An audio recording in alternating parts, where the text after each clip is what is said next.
চুলকানির সমস্যায় যারা ভুগছেন তারা প্রায় একটি ভুল করে থাকেন। চুলকানির প্রাথমিক পর্যায়ে যে কোনো একটি ক্রিম ব্যবহার করে ফেলে এবং দেখা যায় সেই চুলকানি আর ভালো হচ্ছে না। এর অন্যতম কারণ হচ্ছে চুলকানিটা কি থেকে হচ্ছে। যদি ফাঙ্গাস থেকে হয়ে থাকে, আপনার ব্যবহৃত ভুল ক্রিমটি সেটাকে আরো বাড়িয়ে দেয়। অর্থাৎ আপনার উপকার তো হলোই না, বরঞ্চ আরো ক্ষতি করে দিল।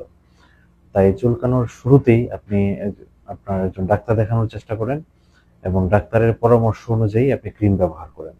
তাহলে অবশ্যই এই চুলকানি ইনশাল্লাহ ভালো হয়ে যাবে। এবং যারা বাংলাদেশ থেকে আসার পরে চুলকানি শুরু হয়েছে তাদের ক্ষেত্রে আরেকটি সমস্যা তৈরি হয়, সেটা হচ্ছে খুসপাচড়া অথবা খুজলি। বাংলায় সেটা বলে থাকে খুজলি।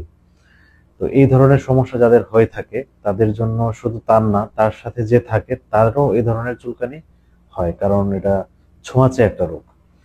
এবং এই রোগের জন্য যে ওষুধটা দরকার সেটা এখানে পাওয়া যায়, তবে স্বল্প। খুব প্রায়ই দেখা যায় ওষুধ শেষ, কিন্তু রোগী প্রচুর পরিমাণে বেশি এবং ওষুধের মাত্রাটা কম, অত বেশি পাওয়া যাচ্ছে না। তাই বাংলাদেশ থেকে যারা আসছেন, চলে আসতেছেন, বা বাংলাদেশ থেকে ছুটিতে গেলেন, ঘুরে ফিরে আবার ফিরে আসছেন, আপনারা সাথে খুজলির ওষুধটা সাথে নিয়ে যেতে পারেন। এবং যারা আপনারা ক্যাম্পে আছেন, হয়তো 2-1 বছরে, 2-3 বছরে আপনি একবার দেশে যেতে পারেন, তাদের জন্য করণীয় হলো, ক্যাম্পে তো অনেক মানুষ, কেউ না কেউ ছুটিতে দেশে আছে এবং প্রতি মাসেই কেউ না কেউ আসছে যাচ্ছে, এরকম বিষয়। তো আপনি, যার গায়ে চুলকানো আছে, ভালো হচ্ছে না, তাহলে ডাক্তারের একটা পরামর্শ নিয়ে নিন যে কোন ওষুধটা বাংলাদেশ থেকে আনলে আপনার এই চুলকানির জন্য ভালো হবে।